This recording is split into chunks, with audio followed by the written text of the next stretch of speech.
성경 말씀을 보겠습니다. 요한복음 4장 27절 그리고 38절까지 말씀입니다. 4장 27절에서 38절까지의 말씀입니다.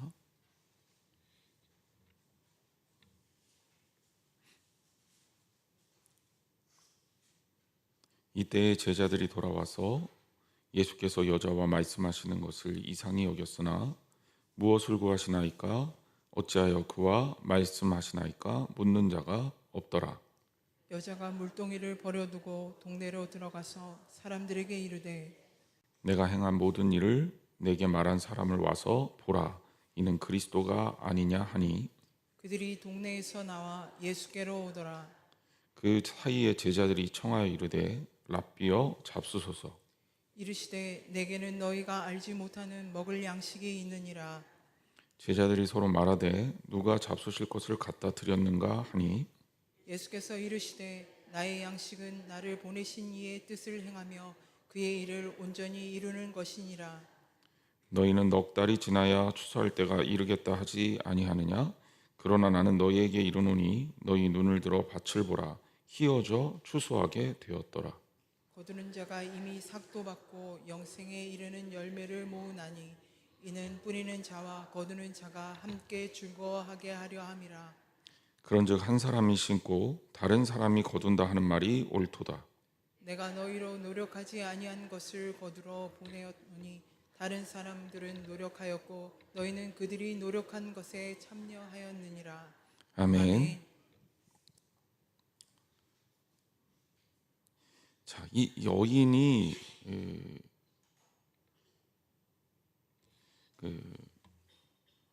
마을 사람들에게 갔을 때 이것을 제자들이 돌아와서 이상히 여겼다. 이제 27절 말씀이 이렇게 되거든요. 여자가 28절에 보면 물동이를 버려두고 동네로 들어가서 사람들에게 이르렀다. 제자들이 돌아와서 예수님과 여인이 이야기하는 걸 보고 이상하게 여겼다. 자, 우리가 이제 구성을 이렇게 상황을 상상할 수가 있어요. 우리가 지난주에는 예배에 관한 이야기를 여인과 예수님께서 하셨죠. 예배를 어디서 드리는 게 옳으냐, 예배를 어떻게 드리는 게 옳으냐. 예수님은 다른 어떤 것보다도 신령과 진정으로 하나님께 예배할 그것이 중요한 거다. 아버지께 예배를 드려야 된다. 이걸 다시 한번 정리해 주셨어요.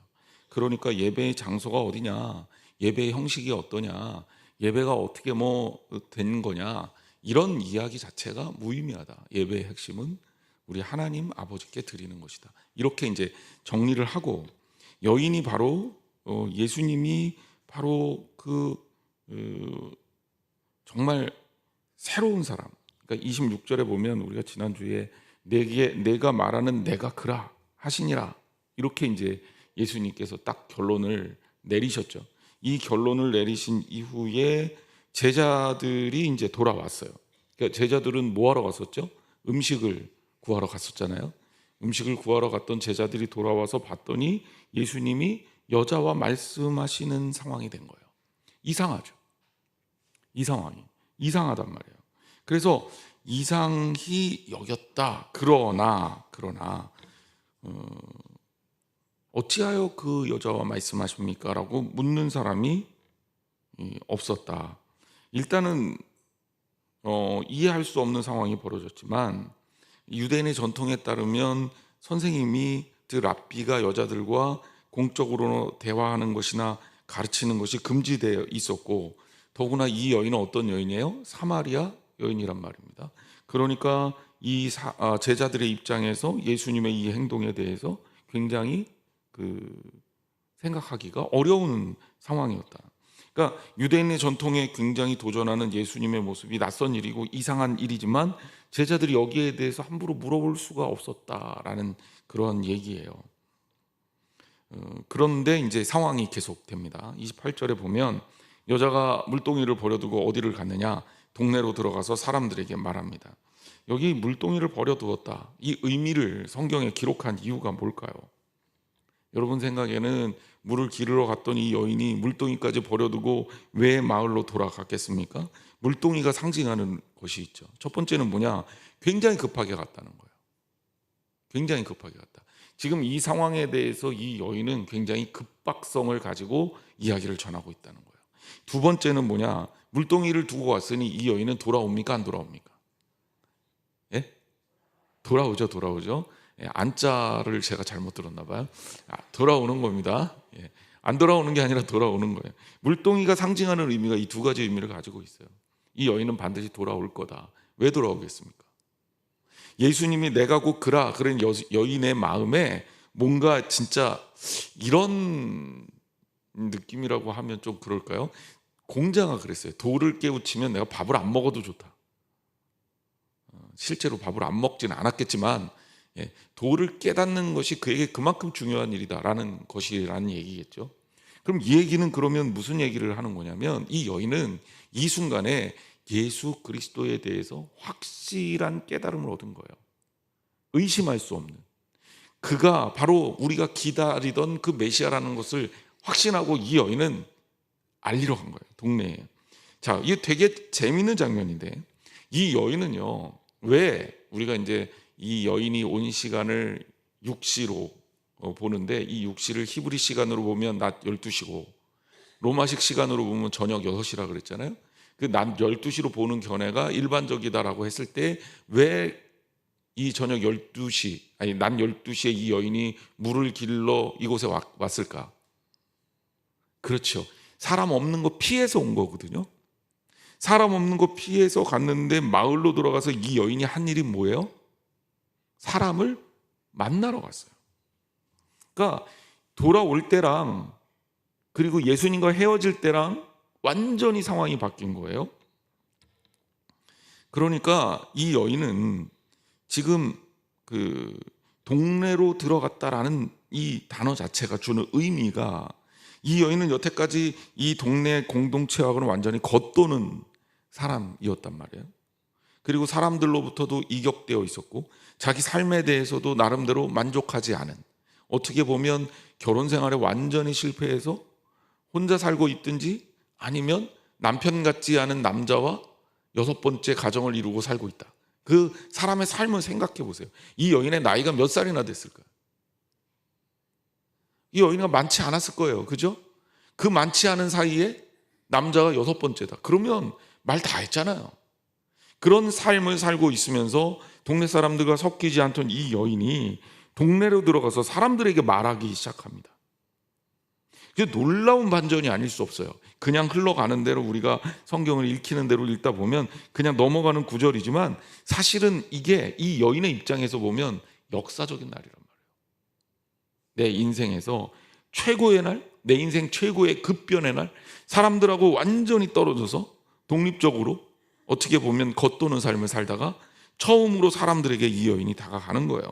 그 모든 부담을 깨고 그 모든 장벽을 깨고 사람들을 피해서 다녔다는 것, 사람들하고 어울리기 싫다는 것, 사람들에게 말하기 싫다는 것, 나는 혼자 살았는데 그걸 모두 깨고 이 사람들에게 나아갔습니다. 자, 29절에 이 여인이 사람들에게 한 이야기를 우리가 보세요. 내가 행한 모든 일을 내게 말한 사람을 와서 보라. 이는 그리스도가 아니냐. 자, 이 말을 이렇게 문장별로 끊으면 내가 행한 모든 일을 내게 말한 사람, 내가 행한 모든 일을 내게 말한 사람, 내가 어떻게 살았는지 예수님의 이야기가 틀리지 않은 거죠. 그리고 그 여인이 가지고 있던 생각, 예배에 대한 생각, 신앙에 대한 생각, 이 모든 것들을 내게 말했어요. 이 여인 입장에서 여태까지 그런 사람이 없었던 거예요. 더구나 유대인이, 남자가 이 여인에 대해서 알 수가 없었잖아요. 미리 뒷조사한 건 아니죠. 예전에 한번 다큐멘터리 같은 한번 봤는데 그 무당의 그 점치는 사람의 사기 행각을 드러내는 다큐멘터리였어요. 그건 2인 1조로 구성돼서 점 보는 사람하고 이렇게 처음 만나갖고 대충 약속을 잡으면 뒷조사를 싹 해서 그 다음번에 만날 때는 그냥 읊는 거예요. 그러면 이제 점 보러 온 사람이 깜짝 놀라는 거죠. 나한테 어떻게 다 알지? 그리고 쏙 빠지더라고요. 나도 앞으로 한번 활용을 해볼까. 근데 그런 상황이 아니잖아요. 예수님은 지금 이 여인을 만난 건 정말 사마리아 이 길로 가는 것도 일정의 제자들의 생각에는 좀 특이한 일이었고요. 예수님이 여기에 가서 이 여인을 만나려고 예수님은 알고 계셨겠지만 이것이 이 여인의 입장에서 완전히 계획된 것은 아니에요. 우리식으로 따지면 우연에 우연이 겹친 사건이고, 거기에서 유대인 남자하고 여인하고 사마리아 여인하고 대화를 나눌 일이 뭐가 있겠어요. 서로 피해갖고 대면하면서 저 빠져 있는 건데, 정말 그런 모습에서 이 여인이 이 예수님 앞에 완전히 놀란 거죠. 여기에서 했던 이 여인의 예수님에 대한 전함을 한번 보세요. 핵심이 뭐예요? 29절에 내가 행한 모든 일을 내게 말한 사람을, 이게 예수님이죠. 예수 그리스도를 어떻게 해라? 와서 보라. 와서 보라. 익숙하죠? 우리 한번 미리 봤습니다. 어디서 봤죠? 네? 요한복음 1장 46절에서 이미 우리가 요한복음 1장 46절에서 이 와보라라는 단어를 봤어요. 누가 쓴 거죠? 이쯤 힌트를 줬으면 알만도 한데, 빌립이 나다나엘을 부르러 가서 예수님께로 인도할 때 쓴 말이 와서 보라예요. Come and see. 와서 봐라. 예수 그리스도에 대해서 왜 와서 보라라는 표현을 썼을까? 그러니까 우리가 직접 경험해 봐야 안다, 이런 표현을 쓰잖아요. 그러니까 뭔가 우리가 말로 설명하기에는 이게 좀 어려움이 있어. 말로 설명해도 충분치가 않아. 이거 아무리 말로 내가 잘 설명해서 이 경험을 제대로 전달해 줄 수가 없어. 이 여인의 입장에선 그런 거예요. 내가 만난 예수에 대해서, 내가 만난 메시아에 대해서 알 방법이 없어. 설명할 방법이 없어. 좋긴 좋은데 어떻게 말할 수가 없어. CF 생각이 나는데 누군가 그랬던 것 같은데요. 그럴 때 와서 보라라는 표현을 쓴 거예요. 와서 경험해 봐라라는 거죠. 와서 내 눈으로 목도하고 내 삶으로 경험해 보고 그에게 묻고 그의 말씀을 들을 때 어떤 일이 벌어지는가를 봐라. 이거 웬만한 그 자신감이 없으면 이런 표현은 쓰기가 어렵습니다. 확실하고 확신에 있을 때 이런 표현을 쓸 수가 있는 거죠. 가끔 전도합시다, 전도에 대한 그런 이야기를 하게 되면 많은 분들이 목사님 저는 어떻게 전도해야 될지 모르겠어요, 이렇게 얘기하시는 분들이 꽤 많습니다. 실제로 교회를 안 다니는 또 신앙이 없는 분들에게 예수 그리스도에 대해서 설명하는 게, 그러면 여러분 생각해 보세요. 저는 그래도 성경에 대해서 조금 더 많이 알고 있다고 해서 그 이야기를 잘 얘기하면 말이 통할까요? 어떻게 생각하세요? 쉽지가 않습니다. 쉽지가 않아요. 제가 학교에서 이제 학생들 가르치잖아요. 한 학기 동안 수업을 15번을 합니다. 그러니까 한 번 수업할 때마다 2시간씩 수업을 하니까 저한테 주어진 시간이 30시간이에요. 한 학기에 6개월 동안 일주일에 한 번씩 만나서 30시간을 가르치는 거예요. 그러면 이 아이들한테 제가 충분히 설명할 수 있을 것 같잖아요. 물론 한 학기 끝나고 나면 한 반에 한 2-3명 정도 생각이 좀 달라지는 아이들이 있기는 해요. 그리고 또 이렇게 학기 후반 중간고사 끝날 때쯤 되면 좀 친해졌잖아요. 그럼 아이들이 슬슬 와서 고민 상담도 하고 또 자기들의 신앙적인 문제에 대한 질문도 합니다. 그런 아이들이 약간은 있어요. 약간은 있지만 정말 한 반에 한 50명쯤 되는 그 아이들 대부분은 교회 안 다니는 학생들이 한 40명 정도 되고, 무조건 40명 넘습니다. 요새는 10%가 안 돼요. 20대 청년들 중에 신앙생활하는 아이들 퍼센테이지가 5에서 6%입니다. 형편없이 낮아요. 10%가 안 됩니다. 그러면 40명이 교회를 안 다니는 애들, 얘네들한테 한 학기 동안 정말 제 나름대로 열심히 가르치는데, 그렇다고 해서 그 학생들이 예수 그리스도에 대해서 진짜 아느냐? 하나님 예수 그리스도에 대해서 진짜 알고 경험하고 느끼느냐. 물론 도움은 받을 수 있어요. 근데 전제가 있어야 돼요.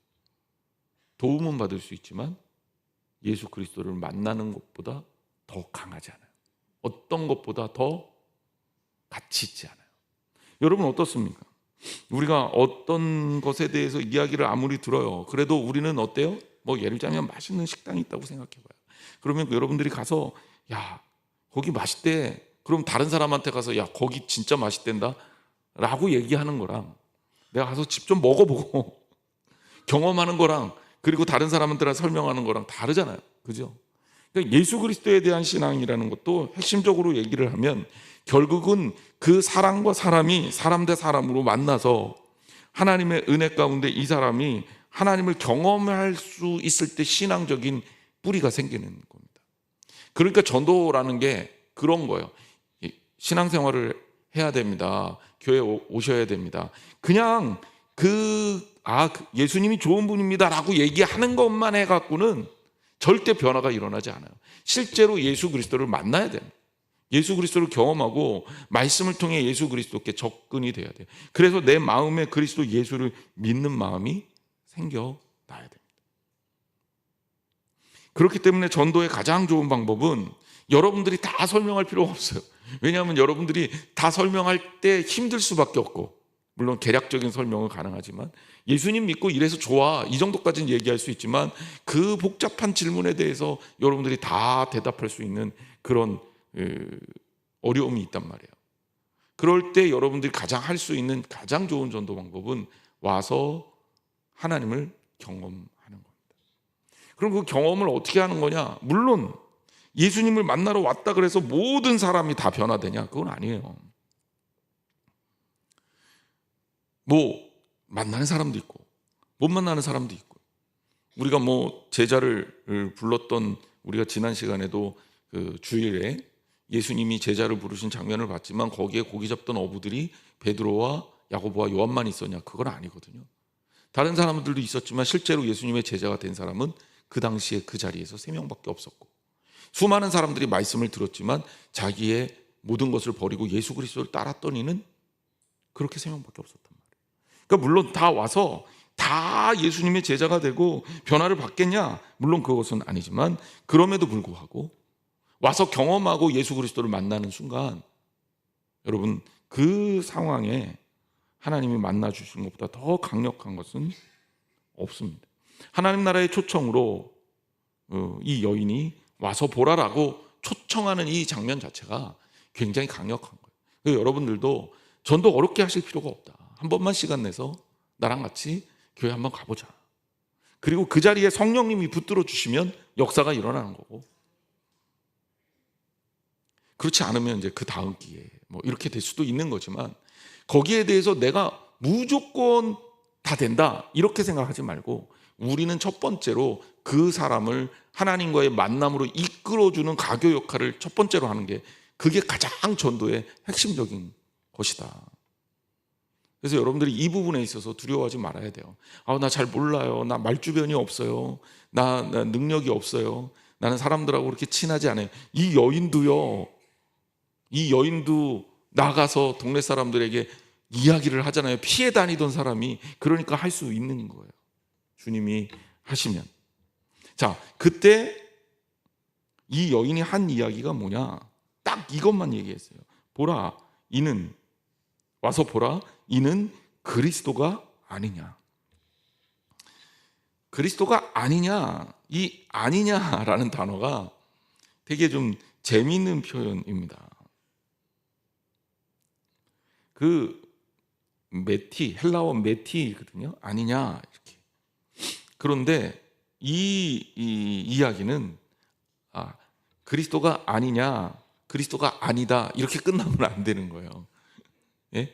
그리스도가 아니냐라는 질문 속에 담겨진 의미는 굉장히 조심스러운 표현이에요. 원래 이 메티라는 단어는 부정적인 답변을 기대할 때 쓰는 단어예요. 그러니까 안 맞아요, 사실은. 그리스도야 이렇게 얘기해야지 맞는 거고, 그리스도가 아닐걸? 이렇게 얘기하면 안 되는 거잖아요. 근데 이 여인은 약간 이 후자의 뉘앙스로 얘기를 했다는 거예요. 그만큼 이 여인은 자신에 대한 나쁜 평판 때문에 아주 되게 조심스럽게 예수 그리스도에 대한 이야기를 한 겁니다. 그 어떤 주석가들은 심지어 이 여인도 의심을 갖고 있는 거 아니냐, 이런 질문까지도 해요. 근데 의심을 갖고 있는 상태에서 물동이 버려두고 동네 사람을 왜 만나러 갑니까? 그거는 이제 말이 안 되는 해석이고, 이 여인은 자기의 위치 때문에 이 메신저 효과라고 있어요. 메신저 효과라는 게 뭐냐면, 정말 거짓말 안 할 것 같은 사람이 여러분들 앞에서 진짜 거짓말을 하면 그 사람한테 속을 가능성이 많죠. 그런데 정말 맨날 거짓말하던 사람이 진짜를 얘기해도 여러분들 어때요? 그 사람 믿어요? 안 믿어요? 안 믿죠. 그게 이제 메신저 효과의 대표적인 게 늑대가 나타났다, 그 소년 아니에요? 3번을 연속으로 늑대가 나타났다를 가지고 똑같이 외쳤는데 2번은 이제 사기를 당한 거고, 마지막 3번째에 진실을 얘기해도 사람들이 믿지를 않더라. 이게 메신저 효과예요. 이 여인을 통해서 전해지는 예수님의 이야기가 위력이 있기가 어려운 거라고 이 여인 스스로도 생각하는 거예요. 왜? 나는 그동안 굉장히 사람들에게 손가락질 받는 삶을 살았어. 나는 그동안 이 사람들 앞에 설 만큼 당당하지 못했어. 그래서 내가 부끄러워서 스스로 피해 다녔는데 오늘 갑자기 나타나서 그리스도라 이렇게 전하기가 이 여인 입장에서는 조심스러웠던 거예요. 그래서 오히려 부정적 답변을 기대는 그리스도일지도 몰라. 제가 이제 느낌상으로는 이 정도 전달하는 게 좀 정확할 것 같아요. 이 사람이, 내가 만난 어떤 남자를 만나는데 이 사람이 나에 대해서 다 알아. 한번 가서 봤으면 좋겠는데 이 사람이 그리스도일지도 몰라. 뭐 이 정도 느낌? 그럼 이제 좀 정확하게 의미가 좀 더 생동감 있게 전달되는 거죠. 그런데 놀라운 일이 벌어졌습니다. 30절 말씀 같이 한번 읽어볼게요. 시작. 그들이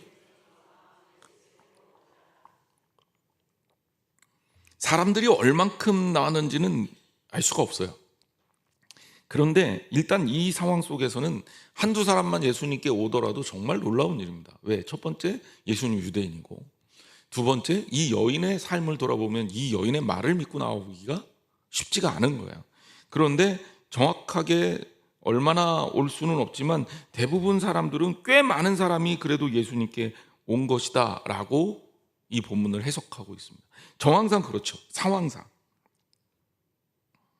그러면서 사람들이 예수님께 이렇게 오고 있습니다. 자, 이게 이 여인이 나아가서 사람들에게 전도한 내용이에요. 여러분 생각해 보세요. 사람들의 얼굴을 피해서 한낮 뜨거울 때, 남들 다 낮잠을 자거나 쉴 때 혼자 물을 길러 오는 이 여인, 보통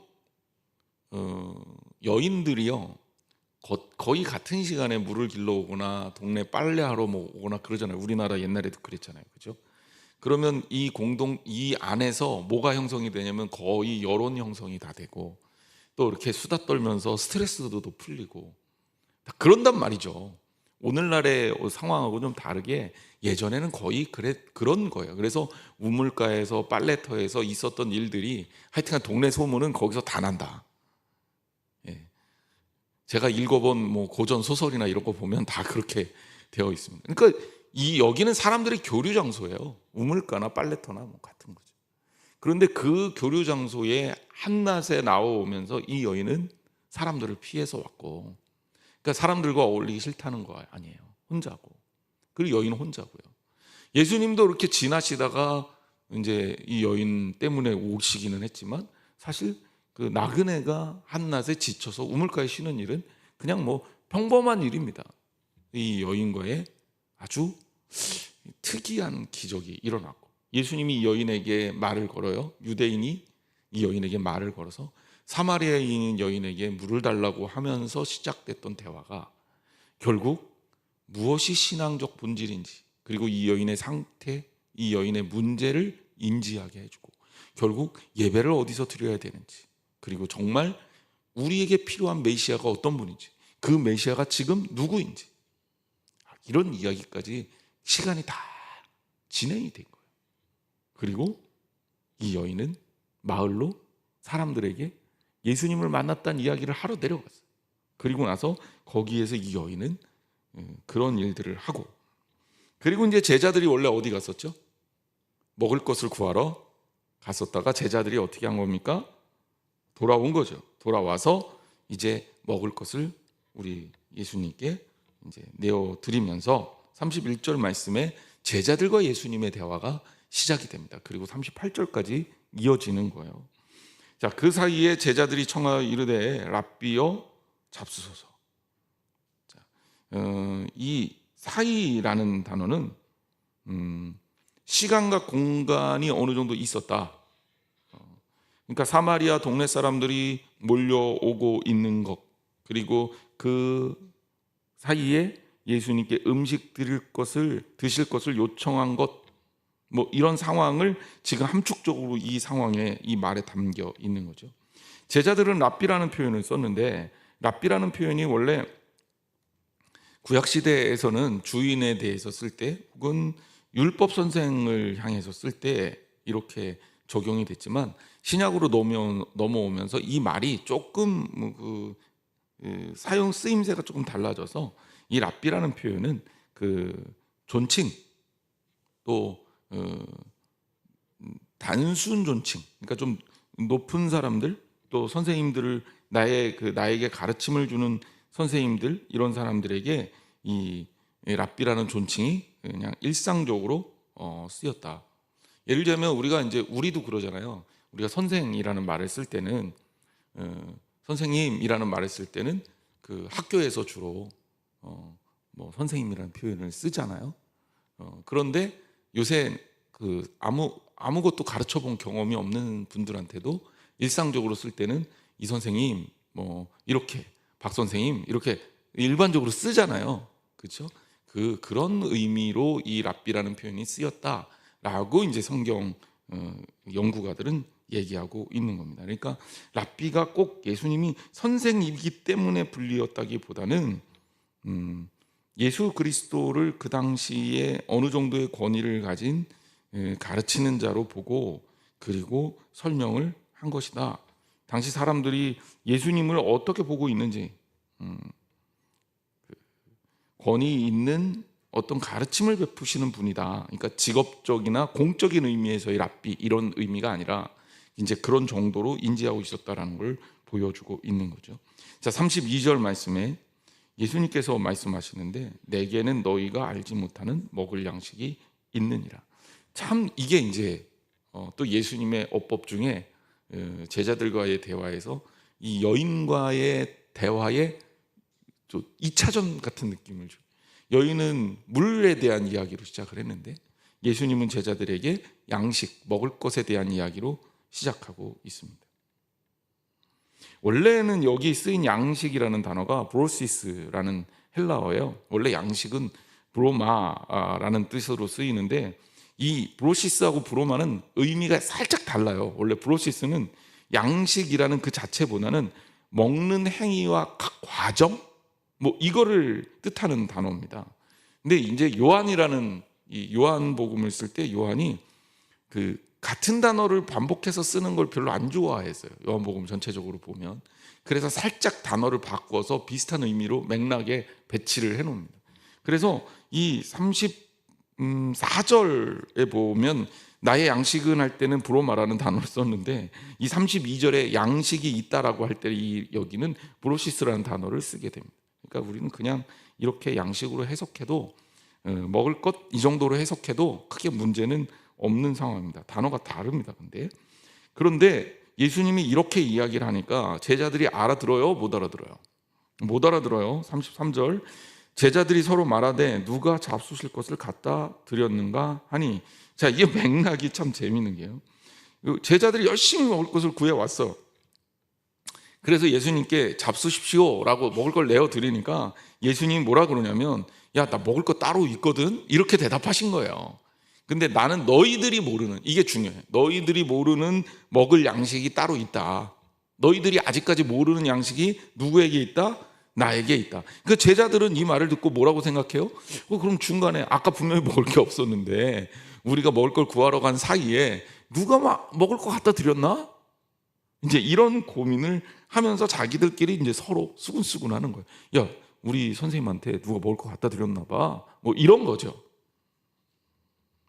그러니까 이 제자들이 여러분 굉장히 우리가 초대교회 사도행전만 봐도 예수님의 제자들 사도들 하면 참 대단한 사람들 같이 보이잖아요. 그렇죠?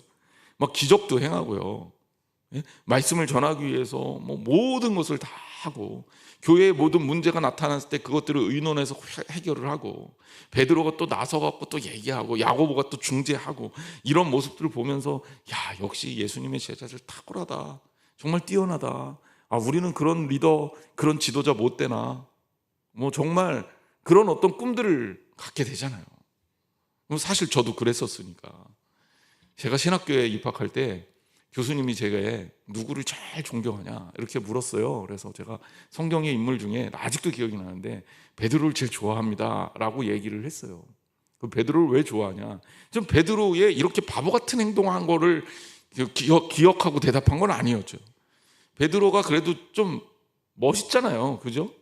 주님 앞에 제일 먼저 나서기도 하고 또 나중에 빠지긴 했지만 무리를 걷는 체험한 것도 베드로고 나중에 사도행전에서 3,000명씩 회개도 시키고 전승에 의하면 예수님을 따라서 나는 십자가에 못 박혀 죽을 때 거꾸로 십자가에 못 박히겠다.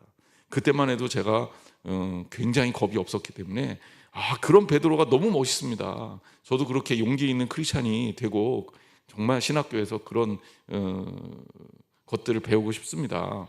그렇게 얘기를 했던 그 기억이 납니다. 사실 되게 창피해요, 지금 생각하면. 근데 성경을 보면 볼수록 이 베드로가 너무 실망이야. 하는 짓마다 바보 같아. 아니 기껏 말해, 야, 누가 먹을 거 갖다 줬나? 예수님 말씀 하나도 못 알아들. 하나도. 어떻게 이럴 수가 있나? 정말 알면 알수록 베드로는 진짜 어리석고 바보 같습니다. 근데 나중에 이제 제가 신앙적으로 조금 성숙하면서 그런 의미에서 더 베드로를 좋아하고 존경하게 됐어요. 나도 바보 같구나. 나도 멍청하구나. 베드로보다 더 멍청했으면 더 멍청했지 덜하진 않겠다. 얼마나 많이 실수하고 얼마나 많이 어리석은 판단을 하고 얼마나 많은 후회를 합니까? 하지만 베드로는 중심을 딱 잡아서 정말 하나님의 좋은, 예수님의 좋은 사도, 제자로서 역할을 감당하잖아요. 여러분 어떻습니까? 제자들의 모습의 현주소를 볼 줄 알아야 돼요. 그래야 우리가 희망이 있어요. 제자들의 뛰어난 모습하고 우리하고 비교하면 우리한테 희망이 별로 없어. 하지만 정말 이 바보 같은 이 예수님 말씀 1도 못 알아듣는 3년 동안 그렇게 가르쳤는데도 예수님 따라다니다가 그 여종한테 나 예수 몰라 이렇게 부인하고 부정하는 이 바보 같은 베드로 그 모습이 우리의 모습이에요. 근데 그 우리의 모습을 하나님이 붙드셔서 우리로 하여금 주님의 자녀가 되게 하시니까 그것이야말로 은혜고 그것이야말로 기적 같은 일이다. 그게 감사 아닙니까? 이번 주가 추수감사주일인데 우리가 잘났기 때문에 하나님이 우리를 사용하시는 게 아니라 부끄럽고 모자라고 정말 밤마다 옛날 생각하면 이불킥해야 되는 그런 상황들이 너무너무 많음에도 불구하고 하나님이 나를 지금까지 이렇게 인정하고 받아들여줘요. 사람들은 나를 외면하고 과거에 뭐 잘못하고 부끄러운 일 기억하면 야, 쟤는 모자라 이렇게 얘기하는 그런 상황이라 할지라도 우리 괜찮아. 왜냐하면 우리 주님은 나를 품으시니.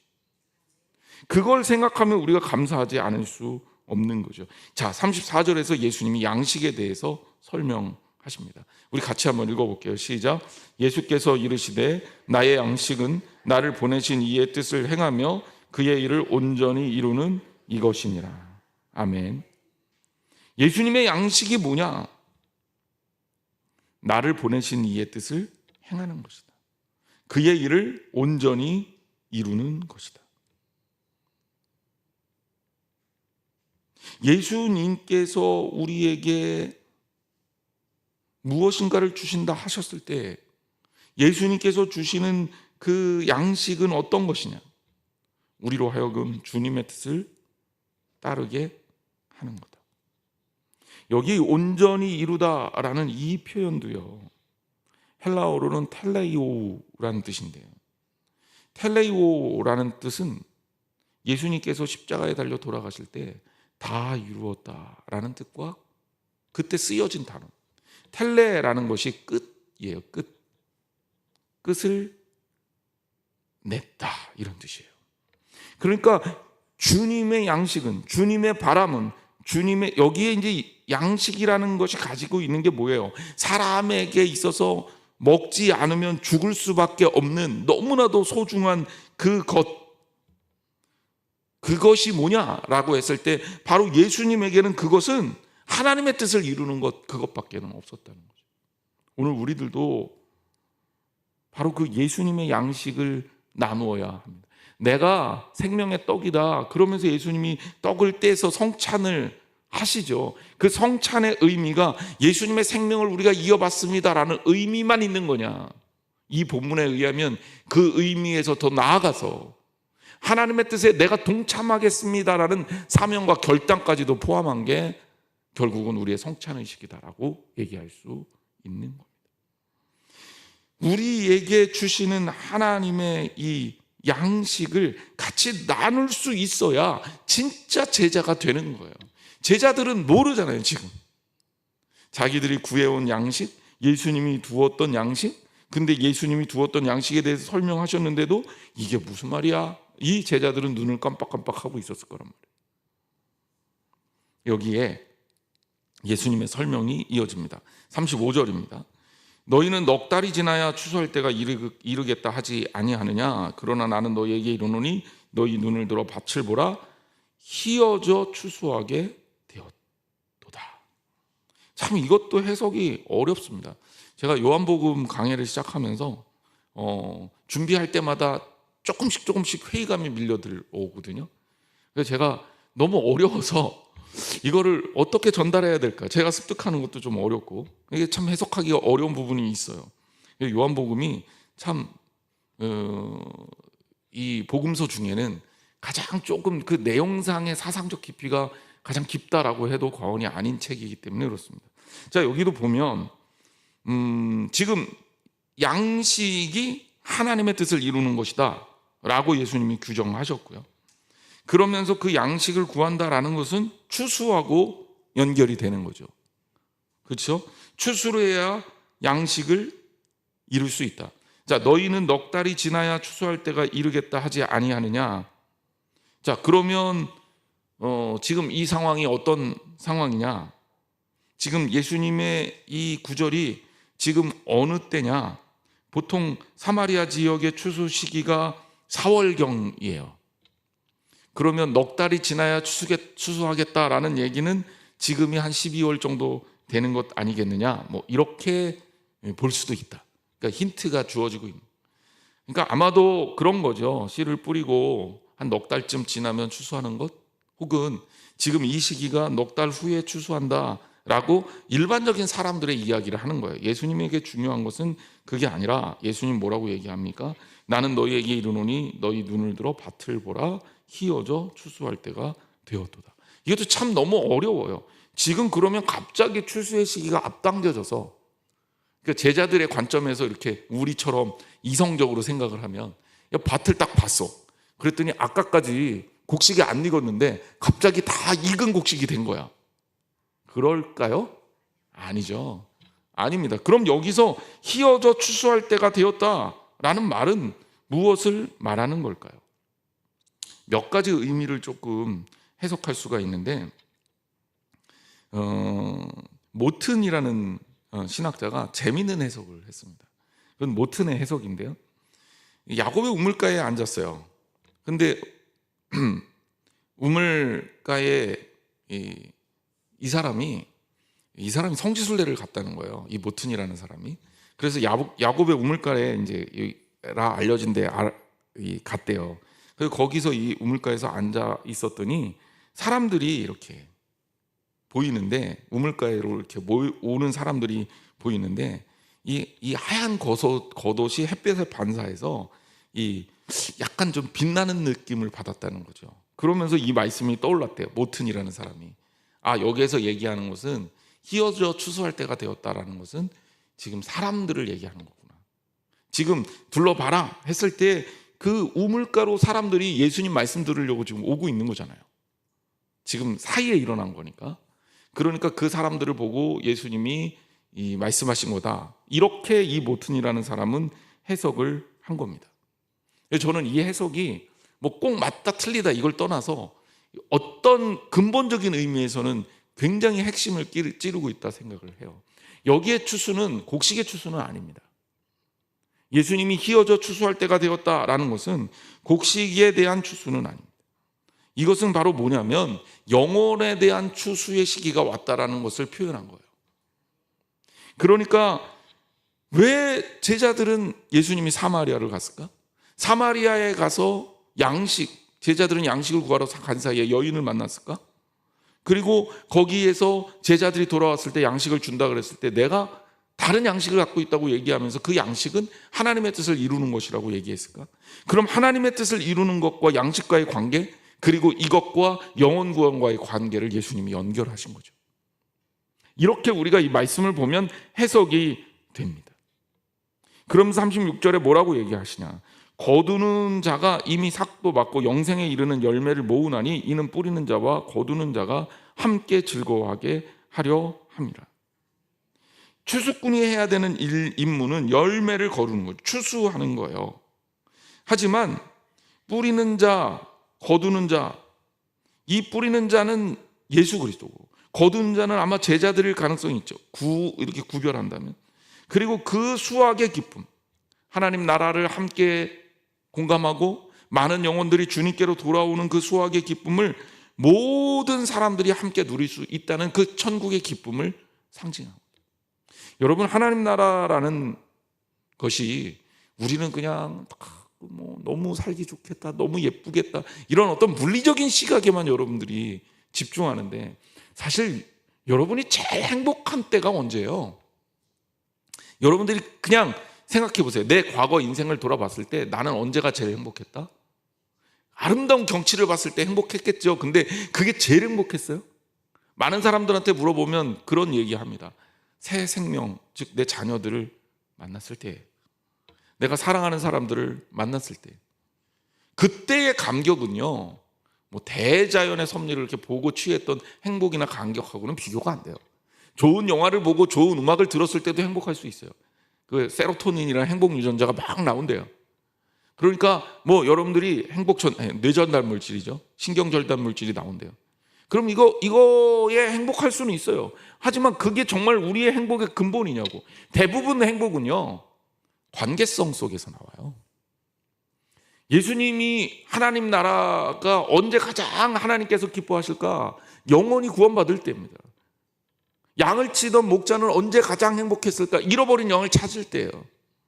목사인 저는 언제 가장 행복할까? 우리 교인들이 신앙생활 열심히 하고 새 가족들이 많이 들어오고 우리 교회가 부흥할 때예요. 그래서 그거 말고는 욕심이 없습니다. 제가 농담처럼 얘기하잖아요. 감리교 내에서 뭐 감리사나 감독이나 이런데 뭐 시켜주지도 않겠지만 시켜준다 그래도 할 생각이 전혀 없다. 왜냐하면 그게 제가 행복하지가 않아요. 그 직분을 맡는다고 누군가는 행복하고 그 자리에 올라가면 누군가는 좋아라 하겠지만 저는 별로 그게 행복하지가 않아요. 그 여러분, 우리의 행복의 본질이 관계로부터 나온다고요. 그러면 하나님 나라의 행복은 어디로부터 나오느냐? 그 나라의 기쁨은 무엇에서 오겠느냐? 저는 그게 관계에 있다고 확신합니다. 예수님께서 말씀하신 하나님 나라가 어디에 있느냐라고 했을 때 너희 가운데 있다라고 하신 그 말씀도 그냥 하신 말씀이 아니에요. 우리 가운데 하나님 나라가 성립될 수 있다는 얘기는 우리 가운데 우리의 관계성 속에 하나님 나라가 있다는 거예요. 인간의 행복은, 인간의 추구하는 가치는 만남을 통한 관계의 완성에 있습니다. 그러니까 여기에도 뭐예요? 뿌리는 자와 거두는 자가 함께 즐거워한다. 하나님과 하나님의 자녀들이 함께 즐거워하는 하나님 나라를 얘기하는 거죠. 그것이 무엇을 통해 이루어진다? 하나님 나라가 완성되는 그 정말 영혼 구원의 그 시점에서 그 추수하는 기쁨으로 하나님 나라가 완성되는 거예요. 예수님의 이 가르침을 우리가 들어야죠. 37절 말씀, 그런즉 한 사람이 심고 다른 사람이 거둔다 하는 말이 옳도다라고 이야기를 합니다. 하나님의 나라의 일도 인간의 일상적인 삶에서 같이 씨 뿌리는 자가 반드시 그대로 거두어 들이는 자가 되지는 않지만 그 모든 이들이 함께 모이는 하나님의 나라에 그 수확의 기쁨이 가능하다. 여러분들이 전도를 했어요. 그 전도한 게 오늘은 효과가 없을지 몰라요. 누군가에게 야, 우리 신앙생활 같이 했으면 좋겠어요 라고 물었을 때 그 사람은 그 순간에는 마음이 안 움직였어요. 이런 상황을 좀 저는 가끔 보게 되는데, 제가 부목사로 있을 때 그때는 이제 교회가 좀 규모가 있는 교회여서 전도가 많이 됐잖아요. 그러면 이제 그런 일이 생겨요. 누군가가 A라는 집사님이 먼저 전도를 했어. 근데 이분이 그때는 교회를 안 나왔어요. A라는 분이 열심히 전도를 했어요. B라는 분이 가서 또 전도를 했어. 근데 그때도 이 사람이 교회를 좀 다음에 갈게요 그랬어요. 근데 C라는 사람이 처음 가서 이 사람에게 교회를 갑시다. 그럼 내가 오늘은 그래, 그동안 이런 A라는 사람도 B라는 사람도 나한테 전도했는데 내가 오늘은 가야지 그러고 C라는 권사님 손 잡고 교회를 나갔어요. 그랬을 때 C라는 권사님 이름이, 전도자 이름에 C라는 권사님이 딱 들어간 순간에 싸움 나요. 아니 목사님, 내가 전도했는데, A라는 분이 얘기하죠. 내가 몇 번을 가서 전도했는데. B라는 분이 가서 얘기하죠. 저도 했거든요. 그래서 제일 유치한 게 이제 전도자 이름에 3명 이름을 다 써놓는 거예요. 근데 이것도 평화로울 때 얘기지, 저는 안 하지만 저희 부목사로 있을 땐 교구별로 경쟁을 엄청 시켰거든요. 그래서 그 목사 전도사부터 해갖고 그 교인들 오늘날 우리로 따지면 속장 교구장들 장난 아니게 매달렸거든요. 그랬는데 교구가 달라 이러면 이제 싸움 나는 거예요. 그래서 3분의 1씩 나눠서 할 수도 없고. 근데 여러분, 그때 얼마나 바보 같은 이야기입니다. 그러면 제가 무슨 얘기를 주로 했냐면, 이 사람이 오늘 교회에 나와서 예수님 영접한 게 중요한 거지. 그거면 충분히 기뻐한 거지. 누가 전도했든 그게 무슨 상관이에요. 그냥 하나님 아시니까 넘어갑시다 이렇게 얘기해도, 하여튼간 그때 제가 대한민국 아주머니들이 되게 무섭다는 걸 알았는데 젊은 목사 말을 잘 안 듣더라고요. 어찌 됐건. 근데 중요한 건 뭐예요? 오늘 우리가 중요하게 여길 게 뭐예요? 하나님 나라의 기쁨. 여러분들이 서로 전도를 했는데 우리 교회 안 나와도 괜찮아요. 저는 조금 속상하겠지만 하나님 나라에선 괜찮다. 그리고 결국 하나님 나라에서 함께 모여서 함께 그 잔치집에 참여하는 그것이 우리의 가장 커다란 기쁨이라. 여러분, 그게 우리 안에서의 신앙의 일치고 하나됨이고 하나님 나라의 의미예요. 그러니 여러분 열심히 뿌리세요. 열심히 전도하세요. 전도가 우리에게 생명입니다. 전도하지 않는 교회는 살아있는 교회가 될 수 없어요. 어찌 그대로 머물러 있는데 살아있다고 할 수 있습니까? 계속해서 변화가 되는 게 생명체죠. 살아있는 존재는 바뀌게 돼 있어요. 변화되게 돼 있어요. 우리 웅크려 있지 말고 오히려 하나님의 복음을 들고 열심히 전도해서 정말 주님 나라의 기쁨이 되는, 하나님 나라의 양식을 구하고 그 양식을 얻어나가는 우리들이 되기를 주님의 이름으로 축원합니다. 기도하겠습니다.